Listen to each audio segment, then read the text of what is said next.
Bom, pessoal, vamos para a segunda parte aí das nossas aulas sobre geopolítica ambiental. Vamos lá. Bom, o que a gente vai lembrar aqui, ó? Então, vamos lá. Você tem a conferência lá de 72 de Estocolmo e lá foi criado o Programa das Nações Unidas para o Meio Ambiente. E é essa instituição que vai patrocinar as demais conferências, como foi a nossa que eu já citei, Rio 92 e as outras. E também o Programa das Nações Unidas para o Desenvolvimento criou o quê? Criou a chamada Convenção Quadro das Nações Unidas sobre Mudanças Climáticas, ou muitas vezes só chamada de Convenção do Clima. O que você tem? Bom, o Programa das Nações Unidas para o Meio Ambiente, ele aborda inúmeros assuntos. Então, chegou-se à conclusão, após a ECO 92, chegou-se à conclusão que a questão principal seria essa, mudanças climáticas. A questão principal seria o processo de aquecimento global. Tá? Então, o que o PNUMA decidiu? Criar um grupo, tá, que discute exclusivamente esse assunto. Tá? Esse grupo, óbvio, é formado por diplomatas. E como eu comentei lá numa outra aula, diplomata não tem que manjar nada de clima. Mas por isso que eles criaram também, que eu já comentei isso, o IPCC, o painel intergovernamental sobre mudanças climáticas. Então, o IPCC é quem vai fornecer a base científica para que os diplomatas, aqueles que compõem a Convenção sobre Mudanças Climáticas, ou a Convenção do Clima, ou o nome completo como aqui está, para que eles possam achar um acordo, achar um caminho, né, na diplomacia. Para quê? Para conter o aumento, como consta aqui, ó, da temperatura de todo o planeta. Certo? E as conferências da Convenção do Clima são chamadas de COP. Né? COP é a sigla destas conferências. Tá? O que é COP? É Conference of Parties. Ou, em outras palavras, não é nada mais do que uma reunião dos países membros da Convenção do Clima. E o primeiro grande evento, né, primeira COP de maior relevância, a chamada COP 3, foi a COP de Kyoto. Tá? E de lá saiu o chamado Protocolo de Kyoto, propondo que redução da emissão de gases estufa, criação do mercado de carbono, né? E vamos ver um pouquinho mais sobre isso. Mas o que aconteceu? Quem governava os Estados Unidos em 97? Bill Clinton, do Partido Democrata, o mesmo partido do Barack Obama. O que o Bill Clinton disse?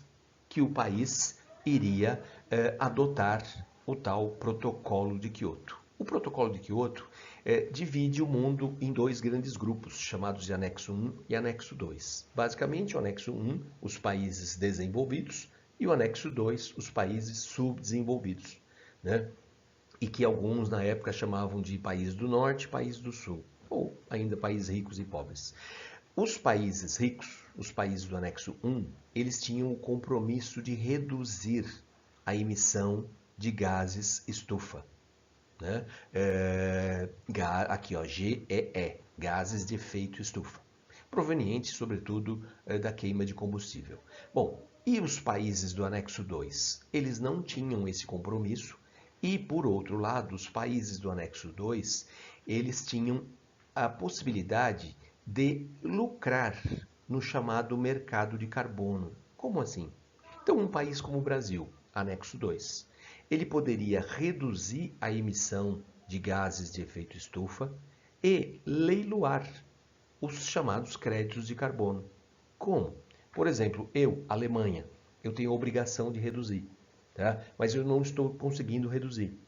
Tá? Porque na prática não é a Alemanha que reduz, na prática são as empresas que atuam na Alemanha que têm que reduzir.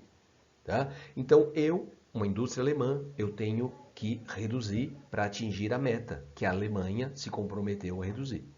Eu não estou conseguindo. O que eu posso fazer? Eu posso comprar os chamados créditos de carbono, né? Então, digamos que uma prefeitura de um município X qualquer do Brasil tem lá um lixão. Seria a maneira incorreta do descarte do lixo. Essa prefeitura, o que ela pode fazer? Um projeto para transformar aquele lixão em um aterro sanitário, e isso faria com que o impacto, lógico, obviamente produzido na atmosfera, iria reduzir em muito. E aí eu, prefeitura, contrato uma empresa certificadora de carbono. Essa empresa vai quantificar o quanto de carbono essa mudança de lixão para aterro, o quanto de carbono isso significa. Né? Ou eu posso pegar, por exemplo, uma área degradada do Cerrado da Mata Atlântica, e eu, governo do Mato Grosso, eu, governo de São Paulo, seja lá qual for, eu faço um projeto para recuperar a Mata Atlântica. Né? Quanto de carbono esse projeto vai significar? Quanto de carbono a retomada da floresta, a recuperação da floresta vai retirar da atmosfera? X toneladas de carbono. E aí eu faço um leilão e empresas dos países do anexo 1, empresas que têm esse compromisso, esse dever de reduzir a emissão de gases, compram esses créditos. Digamos, vamos pensar assim, a atmosfera é uma só. Eu sou empresário, estou na Alemanha e eu retirei o carbono, conforme o estabelecido. Onde? Em Osasco. Não interessa se é Osasco ou se é Berlim, é carbono do mesmo jeito e a atmosfera é a mesma. Então, assim, países ricos comprariam os créditos de carbono dos países do anexo 2, onde estava, por exemplo, o Brasil. Parece ser interessante, porque é uma maneira de ajudar também os países mais pobres a vencer essa problemática, a corrigir os seus danos ambientais. Outros criticam, porque alegam que os países mais ricos poderiam continuar prejudicando o meio ambiente, mas com o seu poder econômico, eles pagariam por isso. Existe uma discussão, mas a política de crédito de carbono foi aprovada. Né? Lá na Eco 92. E aqui no protocolo de Kyoto, eles estão o quê? Estavam, né? Portanto, acertando detalhes de como isso na prática iria funcionar, que é o caso que eu citei aqui. Tá?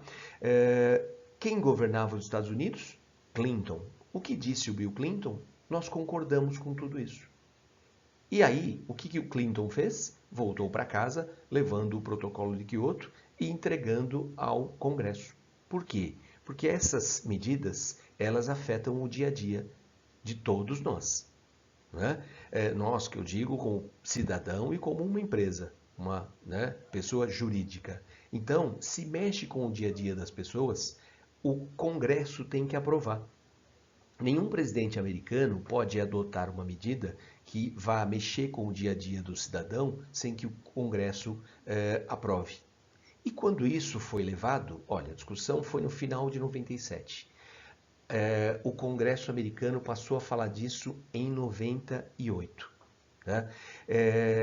98 já era o quê? A metade do segundo mandato do Clinton.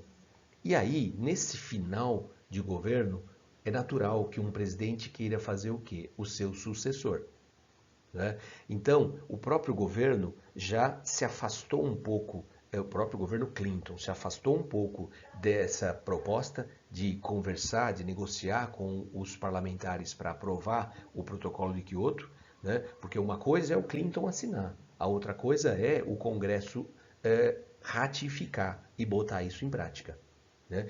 Então, no final, o próprio Clinton se afastou, né, dessa preocupação, acreditando que faria o sucessor, inclusive o sucessor indicado pelo Clinton era o Al Gore, ex-vice-presidente e muito envolvido com a temática ambiental.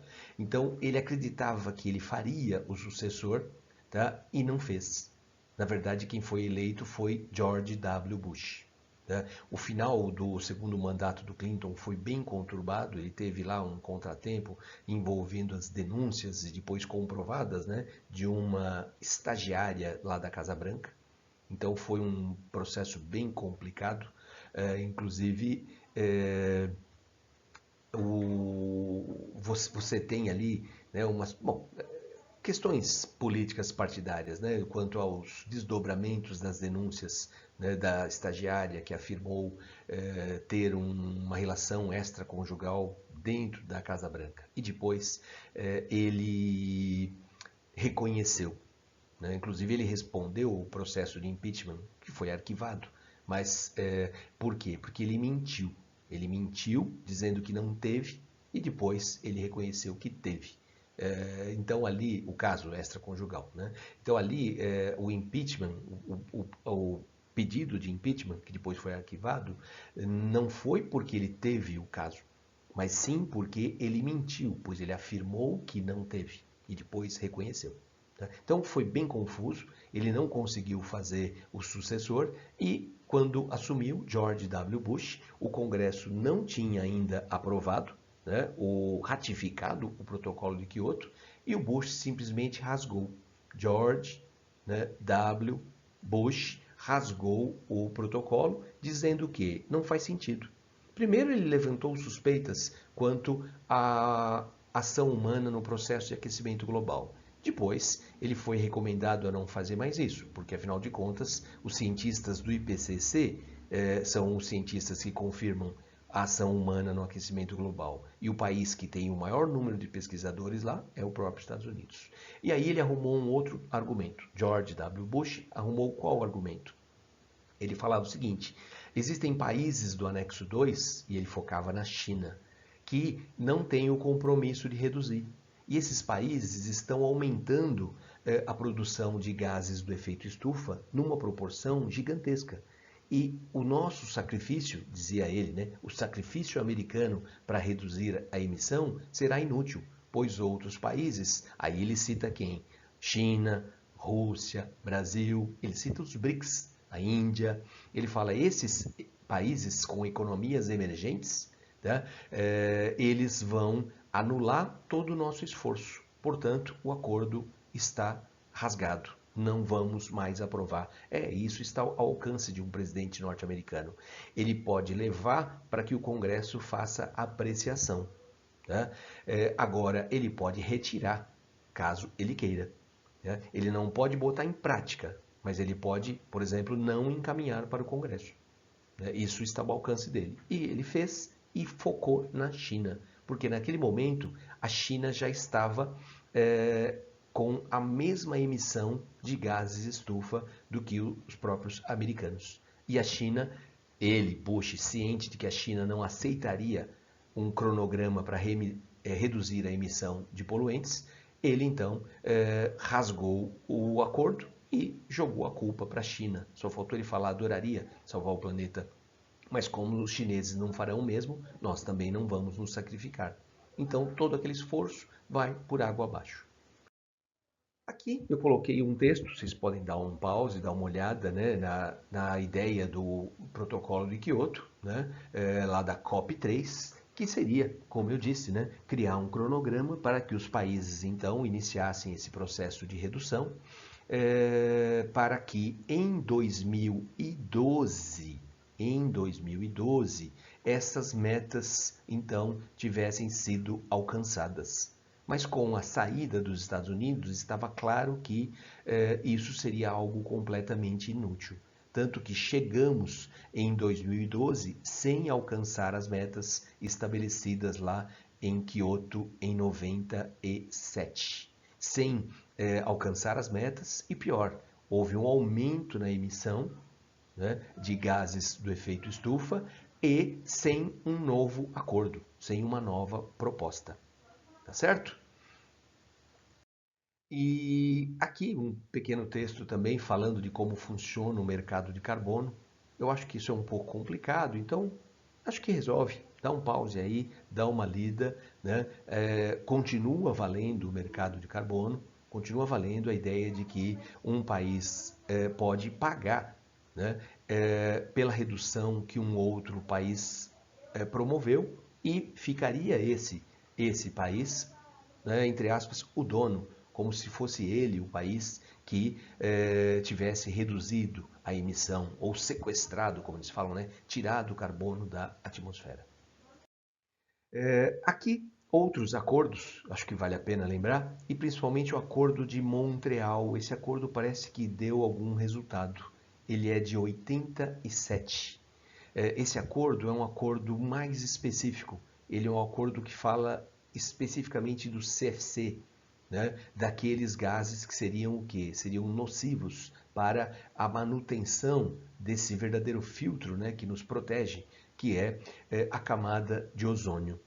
Né? Então, os países, eles acabam o quê? Eles acabam adotando um cronograma para redução desses gases nocivos à camada de ozônio e assim o tal buraco que existia na camada de ozônio, de fato, vem, né, nos últimos anos diminuindo. Então você tem algumas imagens aqui, ó, que mostram que, de fato, esse buraco na camada de ozônio vem diminuindo, né? E a expectativa, né, que nos próximos anos ele venha a diminuir ainda mais, com a substituição, né, com substituição desses gases utilizados em equipamentos de ar-condicionado, utilizados em aerossóis, né, desses essas embalagens, né, como de desodorantes e outros, né, gases que são nocivos, aí, como eu já disse. Então, o protocolo de Montreal específico sobre a camada, a capa, aqui está a capa, né, porque é de português lá de Portugal, tá? Camada de ozônio. Aqui, outra decisão que também acho que vale a pena, um detalhe, né, o protocolo de Cartagena, ele foi redigido em 2000 e ratificado em 2003 e não 2010, como aparece no nosso material. Ele é interessante, porque ele controla aqui, ó, a diversidade biológica, contra o que? Organismos geneticamente modificados. Quer dizer, nada contra os transgênicos, ou OGM, organismos geneticamente modificados. Mas o país que o produz, ele deve ter o compromisso, né, de deixar bem claro quais são os organismos geneticamente modificados que vem produzindo e dar a certeza, dar a segurança de que esses organismos não serão nocivos ao meio ambiente. Porque a preocupação levantada por muitos ambientalistas é bem simples. Por exemplo, eu tenho uma soja, né? Eu tenho um milho que é resistente às pragas. Tá? Agora, quem garante que esse milho não está promovendo uma mudança genética nas pragas que atuam ali? E que logo vai surgir uma nova, entre aspas, praga, né? Porque você está chamando de praga um ser vivo que já existia. Você introduziu ali uma lavoura e agora esse ser vivo ele é nocivo à sua lavoura. Você desequilibrou aquele ecossistema, né? Então ele não seria uma praga. Você desequilibrou e agora esse inseto, digamos, esse fungo, seja lá o que, se torna aí a tal praga, né? Então, quem garante que esse seu organismo não está promovendo uma adaptação e logo nós teremos pragas que serão resistentes a todos os pesticidas existentes? Vamos precisar o quê? De uma bomba atômica para acabar com esse inseto, com esse fungo, com esse, né, organismo? Então a ideia é que eu tenho uma responsabilidade. Eu posso criar esses organismos, mas eu tenho que assumir a responsabilidade pelo impacto por eles causados. Tá? Outro protocolo, o protocolo de Nagoya, também é interessante porque cria mecanismos contra a biopirataria. É uma maneira de você ter uma lei, né, todo um aparato, né, legal para o combate à biopirataria, tá? Para poder prender, para poder punir, né, uma cooperação internacional nesse sentido. E o próprio Brasil, que óbvio iria se beneficiar muito, não assinou, não ratificou. Né? Pensa que tem o evento, tem o encontro, autoridades participam do encontro e depois o documento volta e aí esse documento é ratificado aqui internamente. E houve uma pressão da bancada ruralista para não ratificar. Por quê? Porque você, a partir do momento que adota esses mecanismos para combate à biopirataria, você também tem que garantir que internamente, tá, essa biodiversidade vai ser preservada. Né? Então eu assumo o compromisso de preservar a minha biodiversidade, né? E em contrapartida eu tenho mecanismos para impedir que essa minha biodiversidade seja retirada sem o meu devido consentimento. Né? Eu tenho que oferecer uma contrapartida. Você cria esse mecanismo internacional de combate à biopirataria. Eu me beneficio, só que em troca eu me esforço aqui de uma forma mais intensa para garantir a integridade da biodiversidade. E isso preocupa, óbvio, a bancada ruralista, preocupa latifundiários que têm receio de que essa medida venha a quê? Venha a forçar a adoção de uma legislação ambiental mais criteriosa. E certamente isso aconteceria. O Acordo de Paris, né, a COP 21, perdão, a COP 21, a 21ª reunião da Conferência das Partes, foi o substituto do Protocolo de Quioto. O Protocolo de Quioto, como eu disse, se encerrou em 2012. Nós ficamos até 2015 sem um texto para substituí-lo. E isso foi feito em Paris. Tá? Foi uma coisa muito empolgante. Por quê? Porque o Acordo de Paris é diferente. Né? O Acordo de Paris é diferente porque agora todos os países vão assumir o compromisso de reduzir a emissão de carbono. Tá?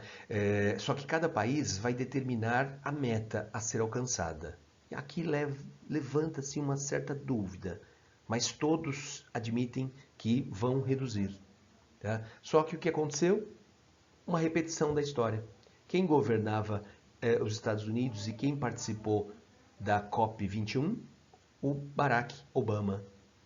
E em 2016 teve a COP 22, que foi em Marrakech, né, no norte da África, né, Marrocos. E ali foi a ratificação do Acordo de Paris. Quer dizer, alguns detalhes que ficaram, né, acertados, ficaram acordados em Paris, esses detalhes foram finalizados em Marrakech. O governo brasileiro, Michel Temer, participou, né, na época já pós-impeachment. Né? Então, ali havia toda uma empolgação. Né? Pô, é diferente, dessa vez vai dar certo. Todos os países terão suas metas e vão reduzir. A China admite reduzir. Por que a China admitiu? Porque lá dentro ela já tem um programa de redução de emissão de gases estufa, de reflorestamento. A China está fazendo o maior reflorestamento do mundo. A qualidade do ar em lugares como Pequim e Xangai melhorou muito, muito mesmo. A qualidade da água dos grandes rios chineses vem mudando, né, de uma forma assim assustadora. É maravilhoso o que está acontecendo lá. Então a China assinou, por quê? Porque cai bem, sai bem, né, na foto. Eu vou assumir esses compromissos. Na verdade, já estou fazendo. Agora, o Obama participou e com muita empolgação. E o Obama acreditava que faria o sucessor, Hillary Clinton, e não fez. Quem assumiu? Donald Trump. E o que o Trump fez? Rasgou o Acordo de Paris, né? Uma das suas promessas de campanha. Ele diz que o aquecimento global é estratégia chinesa. Essa é a justificativa dele, é uma estratégia chinesa para frear o crescimento da economia americana. E simplesmente rasgou. Por quê? Porque o Congresso norte-americano ainda não tinha aprovado. É exatamente uma repetição da história. Aqui, alguns compromissos que o Brasil assumiu e, né, tá difícil imaginar que vamos levar isso aqui adiante, né? Mas tá aí, restaurar 12 milhões de hectares de florestas, tá? Parece que vamos acabar abandonando tudo isso, mas o mais triste, a impressão é que o mundo vem esquecendo do Acordo de Paris. E o momento de pandemia, tá, é um momento onde tudo isso fica para trás. Aqui, só voltando ao Protocolo de Cartagena, né, em vigor desde 2003, assinado em 2000 e em vigor em 2003. Tá? Aqui, ó, disciplina, movimentação e manejo de transgênicos, organismos geneticamente modificados. Obriga a rotulagem dos produtos. É o que nós temos aqui. Né? Você pode, cabe ao país permitir ou não permitir o cultivo do transgênico. Né? A grande parte da União Europeia não permite. Mas permite o quê? Permite o consumo de um alimento feito com matéria-prima transgênica. Mas o país obriga a rotulagem. Né? Então, essa ideia da rotulagem vem do Protocolo de Cartagena. Agora, por quê? Porque o entendimento da ciência, sobretudo, é que assim, para o ser humano, o impacto praticamente é zero, ou dá para falar que é zero. Para a saúde humana, as dúvidas com relação ao transgênico, elas ficam com relação ao meio ambiente. Tá? Essa é a maior dúvida. Tem um herbicida que se usa no cultivo transgênico, que é o chamado glifosato. Muitos duvidam do impacto desse herbicida, o impacto na natureza. Tá? Então, por exemplo, a lógica da União Europeia embora não é uma decisão da União Europeia, e sim dos países, uma decisão interna, mas a ideia vamos proibir o cultivo, mas não precisamos proibir a comercialização dos alimentos, porque o alimento transgênico é seguro, mas temos que informar a população. Tá? E é bom lembrar que no nosso Congresso existe um projeto de lei que vai eliminar essa rotulagem. Vai eliminar o triângulo com a letra T de transgênico. E vamos ter uma frase, né, indicando. Quem lê frase em embalagem? Não é? Parece que isso vai nos induzir a comer mais alimentos transgênicos do que já comemos. Óbvio que é pressão da tal bancada ruralista. Aqui é uma foto empolgante, né, quando foi aprovado lá o Acordo de Paris e depois a ratificação, a chamada COP22, ratificação em Marrakech, Marrocos, norte da África. E a tristeza quando Trump anuncia, mas já era sabido, tristeza foi ele ser eleito, que o país estaria fora do Acordo de Paris. Aqui um resumo mostrando, né, o quanto a saída dos americanos é negativa. Eles representam quase 18% de toda a emissão de gases. Né? Então a saída deles, de fato, coloca em dúvida se vamos alcançar essa meta, que é impedir que o planeta aumente a sua temperatura em 2 graus, o que seria uma tragédia. Né? Mas o comportamento de muitos, como aqui, ó, né, nos leva a colocar uma dúvida gigante sobre isso. E aqui não está atualizado, né? Ó, pretende sair, não pretende, já saiu, tá? Finalizando. E aqui temos algumas questões.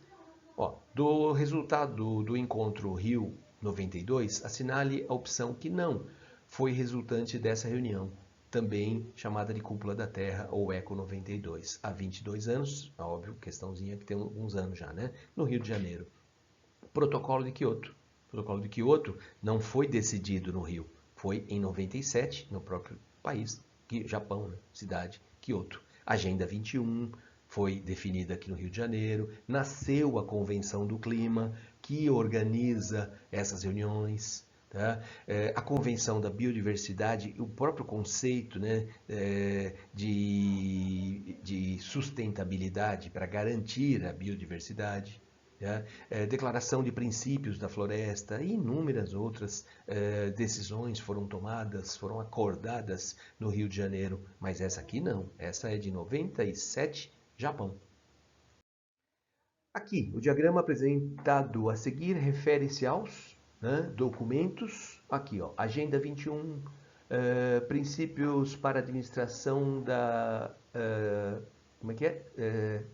Administração sustentável das florestas, Convenção da Biodiversidade, Convenção sobre Mudanças do Clima, Declaração do Rio sobre Meio Ambiente e Desenvolvimento, né? Meio Ambiente, Desenvolvimento, Sustentabilidade, O diagrama representado a seguir refere aos documentos assinados onde?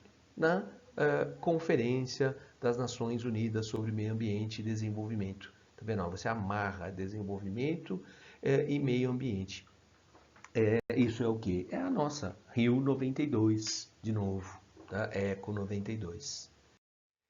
E aqui, ó, chancelada da cidade de mesmo nome, no Canadá, em 87, Protocolo de Montreal, completando 30 anos, em 17, tá? Diz respeito a quê? Protocolo, evidenciado no excerto, estabelece metas para o quê? Eliminação das substâncias prejudiciais à camada de ozônio. Tá? A ideia é essa, é proteger essa camada, tá bom? E que mais? Aqui, às vésperas da cúpula do G20, que teve início em, bom, vamos deixar aqui, 2017, em Hamburgo, na Alemanha, a chanceler alemã Angela Merkel discursou no parlamento e referiu-se a atores políticos importantes no cenário mundial, conforme os trechos transcritos. A reunião do G20 e Angela Merkel decidiu falar sobre meio ambiente. Claro, por quê? Porque é uma temática que interfere, obviamente, também na economia. E o que ela disse? Quem pensa que os problemas desse mundo podem ser resolvidos com o isolacionismo e protecionismo está cometendo um enorme erro. Somente juntos podemos encontrar as respostas certas às questões centrais dos nossos tempos. Não podemos esperar até que a última pessoa na Terra esteja convencida da evidência científica das mudanças climáticas. Em outras palavras, o Acordo de Paris é irreversível e não negociável. Temos que criar urgentemente esse cronograma e iniciar a redução dos gases de efeito estufa. Analise as três afirmações seguintes quanto aos objetivos e ao teor do trecho da fala de Angela Merkel. Podem ser entendidos como uma crítica à saída dos Estados Unidos sobre as mudanças climáticas, construído na COP21 2015 em Paris, à época assinado pelo ex-presidente Barack Obama. A saída foi justificada pelo atual presidente Trump, afirmando que o acordo seria prejudicial à economia americana. Certíssimo. Não é? É óbvio que é uma crítica à postura americana. Hoje, provavelmente, ela iria ampliar essa crítica, porque o nosso chanceler, o nosso ministro das Relações Exteriores, ele diz que aquecimento global é uma farsa comunista para destruir o capitalismo. É muito louco, né? Mas é uma afirmação dele. Trata-se de um elogio, tá complicado esse elogio aí, né? Essa maneira estranha de elogiar. Claro que não é um elogio. A recente postura de algumas autoridades do Reino Unido, a qual o seu processo denominado Brexit não tem nada a ver com a saída do Reino Unido da União Europeia. Faz-se uma crítica direta à França, que mesmo tendo sido sede da COP21 em 2015, vem contribuindo para, desobedecendo? Não tem nada a ver com a postura francesa, muito pelo contrário, né? O presidente francês, Macron, vem criticando a postura americana, a relação do Macron com o Trump é péssima, inclusive. Então, só a primeira letra A. É isso aí. Pega o jeitão geral, né, dessas conferências. E vamos lá. Até mais. Tchau. De novo.